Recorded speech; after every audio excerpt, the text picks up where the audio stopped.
Betsy, maybe if you want to go pop around some shops and find your own little vintage pieces. Good way to do it. Maybe just get out, period, because it is going to be beautiful today. We have some sunshine that is on tap, and we all know that this time of the year, anytime we get a glimpse of that big old thing in the yellow thing in the sky, take advantage of it. It will be cool, there is that, but boy, it's going to be a nice day. You can see downtown Cleveland beautifully here via the CSU cam, and I think the big thing to note is that there's no snow falling, there's no rain, there's no fog. We have very dry air in place. We have calm winds and clear skies, all of that combining together to allow the temperatures to drop. So we are now at 12 in Ashtabula, 15 Mansfield, Worcester, up into Elyria. 20 is the hot spot right now at the Akron-Canton Airport, but the calm winds, basically we're hitting bottom now, and as soon as the sun starts to come up, we should start to see those temperatures moving. High thin clouds are definitely in the area. We'll continue to have high thin clouds as we head through the day today, but we're not really expecting to see, excuse me, major cloud cover. We'll have more of this high thin cloud cover out to the west. So veiled sunshine may be a better way to put it. And these veiled clouds will continue to stream our way overnight tonight. All of this is in advance of a much larger system setup that is going to keep us very busy for the next week.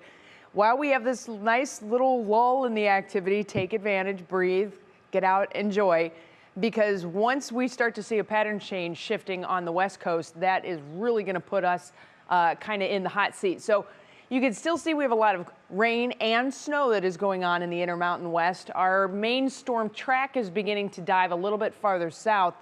So they are expecting rain in places like San Diego and off into portions of Arizona, New Mexico, Utah.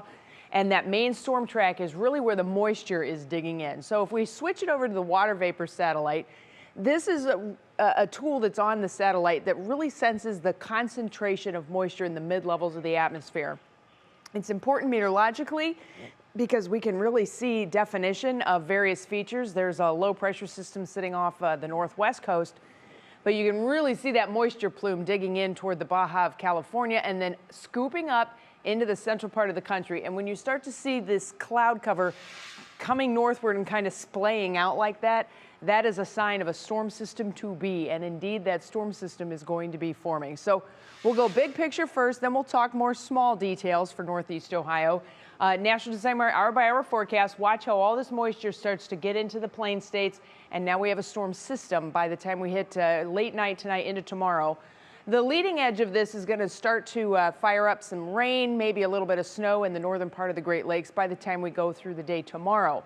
Then we'll have another big shot of energy coming onshore in the western states. This one is more potent, and it will connect up with some Gulf moisture by the time we hit Wednesday afternoon. And then this will bring rain to us on Thursday. Once the storm goes by, we get on the backside of it, the cool air comes in, and we're back to having snow showers in the forecast once we get into Friday and Saturday, and then especially Saturday into Sunday. So we'll be in the 30s today, very seasonable for this time of the year, just a few clouds around. You can see our temperatures topping out probably early afternoon. Your Union Home Mortgage forecast says the temperatures jumping nicely on our MLK holiday. We'll have rain coming in late, so tomorrow night into Tuesday, that rain arrives. We'll dip it back into the low 40s on Wednesday. Another surge, that second system comes in on Thursday with rain. And then you can see we have cooler temperatures returning by the time we get to next weekend. Isabel? All right, sounds good. Thank you so much, Betsy.